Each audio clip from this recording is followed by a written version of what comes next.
네, 오늘의 첫 번째 대선 시그널 이낙연 전 국무총리 모시고 자세한 얘기 나누겠습니다. 어서 오세요. 네, 안녕하세요. 네, 반갑습니다. 지난주에 방송 연설을 하신 게 상당히 큰 화제가 됐습니다. 김문수 후보를 지지하겠다, 내 한 표를 주겠다 이렇게 말씀을 하셨는데 그러면서 쓰신 표현이 좀 인상적이었어요. 괴물 독재 국가의 출현을 막아야 된다 하셨는데 주말 동안에도 SNS에 관련된 글을 좀 올리셨더라고요. 좀 추가로 설명을 좀 부탁드릴게요. 네, 왜 괴물 독재 출현을 경고했느냐 그러면요. 크게 보면 이유가 두 가지입니다. 하나는 권력이 지나치게 집중되고요. 또 하나는 그런 많은 권력을 행사하기에는 덕성이 불안하다. 이렇게 말씀드리겠습니다. 예. 지금 민주당은 의회의 압도적 다수 의석을 가지고 있습니다. 그런 사람들이 대통령까지 잡게 되면 행정권을 장악하게 되는 것인데요. 그러면 견제를 못하게 되죠. 그래서 권력이 지나치게 집중된다 하는 것이 있고요. 더구나 그 더 나쁜 것은 공교롭게도 후보를 12개 범죄 혐의를 하나도 해결하지 못한 사람을 후보로 내세웠기 때문에 예. 그 범죄 혐의를 지우기 위해서 법도 마음대로 고치고 검찰에 이어서 사법부까지 파괴하려 덤벼드는 이런 일이 생기고 있습니다. 제가 경고하는 괴물 독재 국가라는 것은 한 사람이 입법권, 행정권의 사법권까지 장악하고 그리고 조금 더 나가자면 언론과 시민사회까지 위축시키는 이런 국가를 저는 괴물 독재 국가라고 불렀습니다. 그런 괴물 독재는 막아야 하고요. 예. 두 번째는 네. 권력이라는 것은 성인군자의 판단도 흐리게 하는 마성이 있거든요. 하물며 덕성과 절제가 부족하다고 의심되는 그런 사람이 절대 권력을 갖게 되면 굉장히 위험해지는 것이지요. 네. 뭐 절대 권력은 절대 부패한다는 말이 있습니다만, 네. 그럼에도 불구하고 민주당은 내란 심판이 우선이다 그러는데 곰곰 따져 보면 비상계엄은 작년 12월 3일 밤에 선포돼서 2시간 33분 만에 국회에서 해제결이 됐습니다. 예. 해제결이라는 국회의 해제결의권이라는 견제 장치가 작동했기 때문에 이게 빨리 끝났어요. 그런데 이번에 오게 될지도 모를 괴물 독재는 견제 장치가 마비되는 것이기 때문에 훨씬 더 위험하다. 이 말씀을 드리고 싶습니다. 예. 두 가지 이유를 어제 그제 SNS 쓰셨고 지금도 좀 추가로 좀 설명을 해주셨는데 이재명 후보는 그동안 뭐 본인이 임기를 이제 대통령이 되게 되면 정치 보복 없을 거다 이런 얘기도 했고 지난 총선 공천 과정에서 있었던 이른바 비명행사 논란이라는 것에 대해서도 그건 뭐 당원들이 어떤 의사 표시를 한 것에 따른 결과인 거고 뭐 이게 죄인가 이런 식으로 반박을 좀 했어요. 이재명 후보의 반박은 좀 어떻게 들으셨나요? 그분의 언어 습관 중에 하나가 이런 게 있어요. 예. 당신이 무슨 말을 했는데 거짓말 시비가 나오면 맥락을 봐라 그러잖아요. 네. 그런데 당신 자신은 맥락을 끊는 버릇이 있어요. 비명행사 공천은 형식만 보면은 시스템에 따라서 당원들이 한 것 같지만 그 이전에 시스템을 그렇게 만들었고 그런 분위기를 만들었어요. 예. 시스템은 의원 평가 방식을 바꿔가지고 비명계 의원들이 하위 10% 또는 20%에 죄다 그렇게 평가받게 만들어 버렸고요. 네. 또 하나 분위기는 마음에 안 들면 수박으로 마구 몰아가지고 그 지역구에 가서 수박계는 퍼포먼스를 한다든가 또 인신공격을 가한다든가 이런 식의 분위기를 만들었거든요. 그게 질린 사람들은 당을 떠나거나 위축되거나 하게 만들었단 말이에요. 예. 그런 과정을 생략하고 그런 맥락을 생략하고 그 형식적인 것만 말하는 그건 안 되죠. 더구나 똑같은 비명행사에 대해서도 본인 말이 세 번째 바뀐 거예요. 첫 번째는 기억하실 겁니다. 네. 네, 체포동의안 찬성한 사람들에 대해서 당원들이 심판했다. 그러고도 안 되는 몇 사람은 정치적으로 정리했다. 예. 이런 말을 했어요. 네. 두 번째는 극좌를 정리한 것이다. 또 이렇게 말했거든요. 그랬잖아요. 예. 이번에는 또 당원들이 한 거다 이래요. 네. 그래서 굉장히 신뢰하기 어려운 그때그때의 땜질식 발언이다. 예. 이렇게 봅니다. 다른 사람한테는 맥락을 끊으면서 본인 말에 있어서는 맥락을 봐라 뭐 이런 식의 좀. 네, 본인이 맥락을 잘 끊어요. 예. 그렇군요. 근데 같이 오래 정치를 하셨던 박지원 의원 네. 같은 분들은 오히려 이낙연 전 총리에 대해서 좀 많이 서운한 모양이에요. 그러다 보니까 좀 많이 비판을 좀 세게 하시던데 행보에 대해서 민주당 내에서 나오는 비판 이런 건 좀 어떻게 듣고 계신가요? 네, 제가 제기하는 문제에 대한 해답을 해주셔야 돼요. 네. 입법권 가진 사람들이 행정권까지 장악하는 것은 위험할 수 있다. 하물며 사법부까지 파괴하려고 한다. 이것이 괴물 독재다 그랬으면 사법부를 파괴하지 않고 있다고 말하든지 네. 그 대답을 해줘야 돼요. 그런데 다른 말을 하고 있거든요. 박지원 의원 말씀하셨는데 제 괴물 독재란 말을 누가 믿겠냐 그랬대요. 예. 박지원 의원이야말로 김대중 대통령이 환생한 것이 이재명 후보라 그랬고요. 이재명 후보 부인이 김대중 대통령 부인 이희호 여사하고 비슷하다 그랬어요. 네, 그런 말 하물며 했어요. 연쇄살인마 유영철 씨도 개인적으로 깜빵에서 같이 있었는데 엄청나게 좋은 분이더라 이랬어요. 조희대 대법원장에 대해서 말하면서 비유를 그렇게 했어요. 예. 그런 분의 말을 누가 믿을까요? 네. 돌려주시는군요, 그대로 네. 그 말을. 민주당 공약집이 아주 뒤늦게 사전투표 하루 전날에 나왔는데요. 대법관 증언 공약이 그대로 담겼더라고요. 네. 물론 100명까지 늘리겠다는 법안은 철회를 했고 또 비법조인 대법관 법안까지는 철회를 했는데 30명 증언에 대한 의지는 좀 확고해 보입니다. 아까 이제 모두에 말씀하셨던 괴물 독재 국가 출현, 이게 또 대법관 증언과도 연결이 되는 문제 같아요. 그렇습니다. 지금 대법관 숫자가 14명인데 30명으로 늘리겠다는 것은 현재의 대법관을 소수로 만들겠다는 뜻이지요. 예. 공교롭게도 베네수엘라 독재자 차베스가 했던 것하고 똑같아요. 그 증언 규모도 똑같아요. 네. 이것은 대법원을 정치 권력의 입김이 들어가기 쉽도록 만들겠다, 그렇게 바꾸겠다 이런 의도라고 봅니다. 예. 네, 미국같이 큰 나라도 연방 대법관이 9명뿐이에요. 누가 그런 거 몰라서 9명으로 정해놨겠어요. 그러게요. 대단히 네. 위험한 일이고요. 이건 이제 우리가 사법부 파괴라 그러지만 단기적으로 보면 후보 본인의 선거법 위반에 대해서 유죄 취지의 파기환송을 한 것, 그걸 뒤집고 싶어서 지금 모종의 공작을 하고 있는 것으로 보입니다. 예. 뭐 공약집에 담긴 내용이다 보니까 이건 뭐 의지가 아주 강하다라고 볼 네. 수가 있을 것 같고요. 토론회 기간 동안에는 이준석 후보가 이제 이재명 후보를 좀 집중적으로 공격을 했는데 그 과정에서 어떤 발언 논란까지 좀 불거졌습니다. 이준석 후보가 이제 얘기하려고 했던 거는 이재명 후보 아들의 과거 이제 댓글 문제였긴 했는데 여기에 대해서 민주당이 일부 의원들을 중심으로 이준석 후보 의원직 제명 운동을 좀 하는 것 같아요. 제명안이 이미 제출이 됐는데 이런 움직임 좀 어떻게 보셨습니까? 선거가 끝나기도 전부터 공포 정치가 시작됐다 이렇게 느낍니다. 예. 제명은 유신 기간이었던 1979년 김영삼 총재 제명이 마지막인 걸로 알았는데 예. 비상계엄이 마지막이었던 것보다 더 오래전 얘기죠. 네. 네. 그런 공포가 되살아난 것 같고요. 이게 공포 정치가 시작됐다고 느끼는 건 무슨 본인 가족 험담 금지법이라고 속칭되는 예. 네. 네. 무슨 댓글 처벌하는 법도 만든다거나 무슨 또 고발하면 5억 원까지 포상을 한다든가 이게 도대체 어떤 나라에서 이런 일을 하는지 모르겠어요. 그리고 예. 어젠가는 벌써 대장동 수사검사를 공수처에 고발한다. 네. 이거 굉장히 두렵습니다. 어디까지 이 광란의 춤이 계속될지 네. 자제해야 되는데 절제를 못하는 사람들 같아요. 근데 문제는 늘 약간 비슷한 패턴인 것 같은데 이재명 후보에게 뭐 관련해서 질문을 하면 이제 뭐당 차원의 일은 아니라거나 본인과는 좀 선을 긋는 모습이고 그런데도 불구하고 민주당에서 이런 법안들을 좀 우후죽순 내놓는 걸 보면 의원들이 좀 알아서 눈치를 본다고 해야 됩니까? 이거 어떻게 좀 해석을 해야 될까요?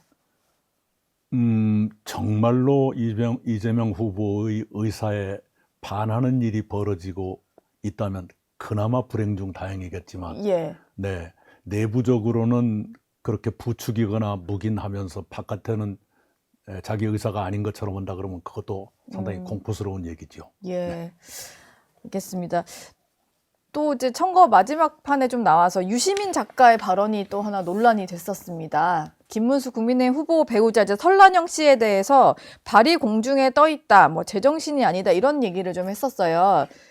이후에 해명도 하나 나오긴 했는데 일단 이 첫 번째 발언에 대해서는 어떻게 느낌이 오셨는지. 네, 예. 네. 누구도 해서는 안 되는 잘못된 말이지요. 예. 그분은 고졸학력이었던 김대중 대통령, 노무현 대통령에 대해서도 그 비슷한 인식을 내비친 적이 한두 번 있었어요.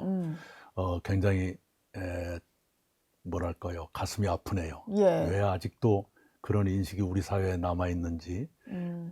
그리고 사과를 한답시고 했는데 오히려 상처에 소금을 뿌리는 것 같은 그런 사과도 네. 아닌 사과를 했고. 설명을 뭐 내재적 접근법이었다 뭐 이런 얘기인데. 네, 어려운 얘기인데 예. 자기 의견이 아니라 서려사가 그렇게 생각하는 것 같이 보이더라. 그걸 그쵸. 내재적 접근 네. 이렇게 설명했는데 뭐 궤변이지요.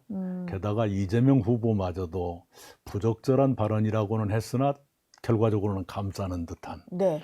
더 이상 문제 삼지 말았으면 좋겠다는 투의 말을 했잖아요. 예. 적절치 못해요. 그것까지 합쳐서 빨리 사과하고 정리했더라면 문제가 덜 커졌을 텐데 예. 하는 아쉬움이 있습니다. 그런 인식 자체를 버려야 합니다. 그렇죠. 누구도 네. 인간은 존중받아야 될 존재고요. 학력 때문에 인간을 비하하거나 폄훼해서는 안 되는 것이지요. 네. 이준석 후보 발언이랑 좀 비교해서 국민의힘에서 얘기를 하기도 하더라고요. 이준석 후보도 토론회 때 본인의 발언이 좀 논란이 되니까 사과를 했고 그러면서도 이건 이재명 후보 아들의 뭐 문제가 있는 발언이었다라고 이제 진행을 하고 있는 건데 유시민 작가 같은 경우는 이제 내재적 접근법이었다 정도의 설명만 있었고 그런데도 민주당은 그냥 뭐 국민들이 알아서 좀 용서하실 거다 이렇게 넘어가니까 네.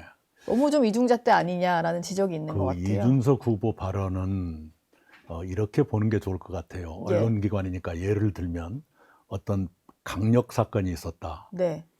그런데 언론기관이 그걸 너무나 노골적으로 보도했다. 범죄 수법 같은 것들을요. 네네. 예를 들면 그 모자이크 처리라든가 이런 예. 걸 하지 않고 네. 그렇다면 보도 윤리를 위반한 것이지요. 예. 그렇다고 해서 그 강력 폭행 사건이 면제되는 것은 아니지요. 네.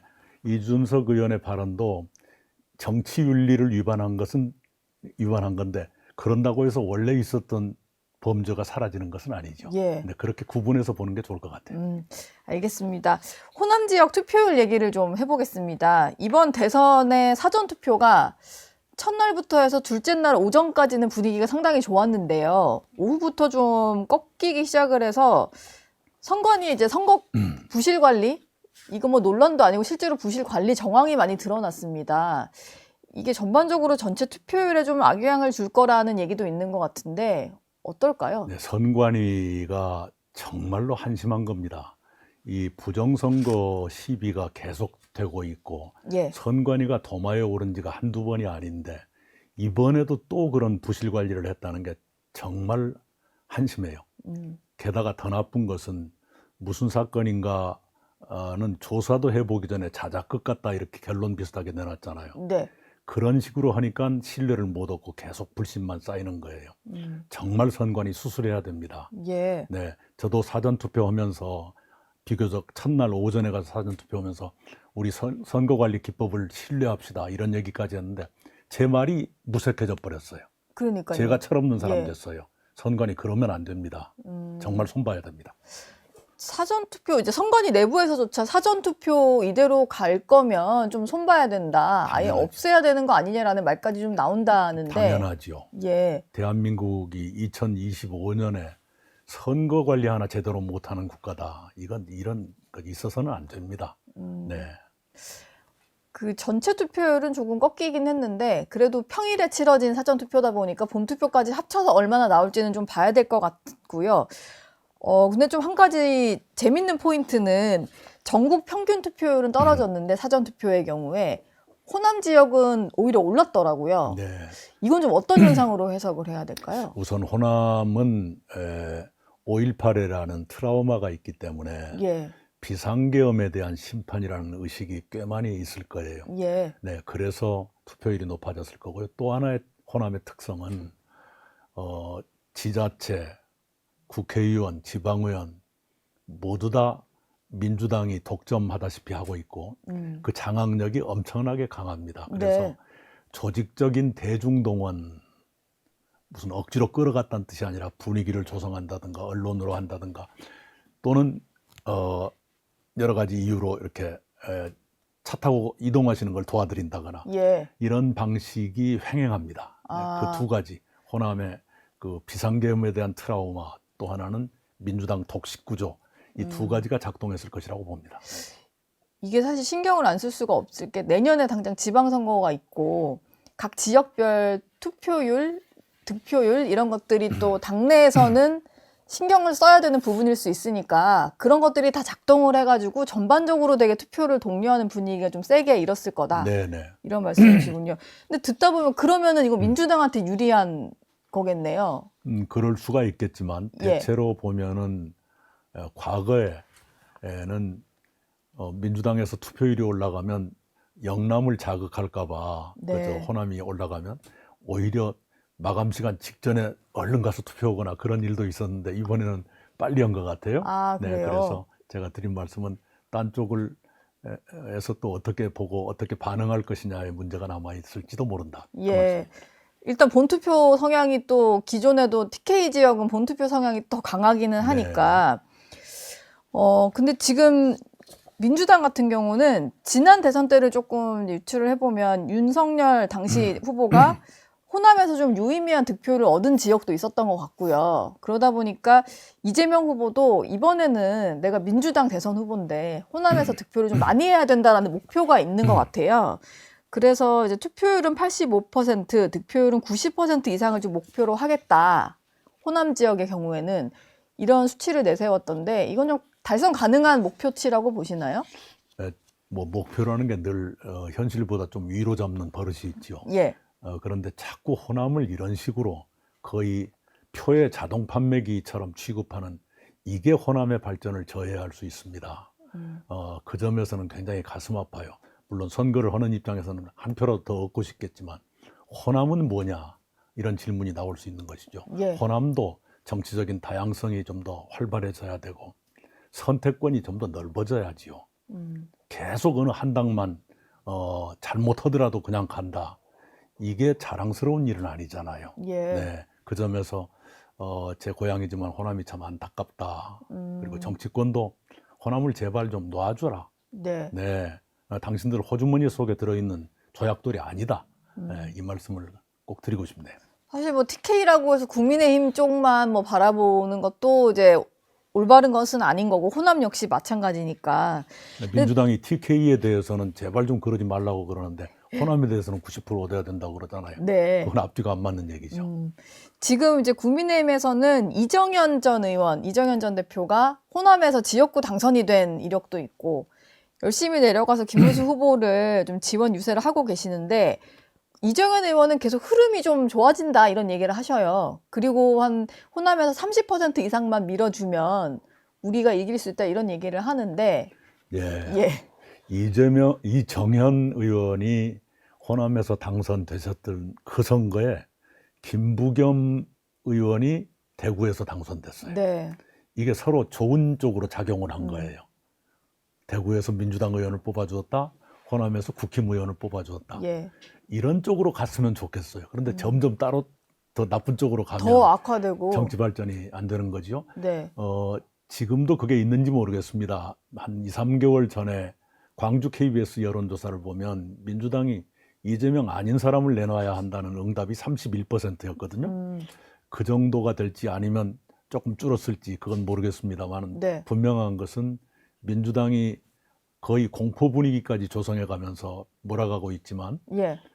숨어서라도 이재명은 아닌데 하는 호남 의원들이 꽤 계신다. 호남인들이 꽤 계신다. 예. 이것은 저도 감지하고 있습니다. 아, 호남 분위기를 또 그렇게 감지를 하고 계시는군요. 국민의힘 얘기도 좀 해보겠습니다. 네. 일단 그 김문수 후보 입장에서는 빅텐트를 계속 좀 쳐보겠다라고 했는데 그래도 이제 총리님의 어떤 지지 선언은 상당히 도움이 됐을 것 같아요. 근데 이건 좀 어떨지 모르겠는데 지난 주말에 윤석열 전 대통령이 정광훈 목사의 집회를 통해서 김문수 후보에게 표를 좀 몰아달라 이런 메시지를 냈습니다. 이게 좀 도움이 되는 행보는 아닌 것 같다라는 게 다수의 의견인데 좀 어떻게 보셨나요? 네, 그 양반 비상계엄도 세상을 제멋대로 해석해서 그렇게 한 것처럼 요즘도 그러는 것 같아요. 예. 윤석열 전 대통령은 정치와 거리를 두고 자중하는 것이 본인을 위해서도 국가를 위해서도 도움이 되는 일이라고 생각합니다. 지금처럼 하시는 건 누구에게도 도움이 되질 않습니다. 본인에게도 그렇고요. 예.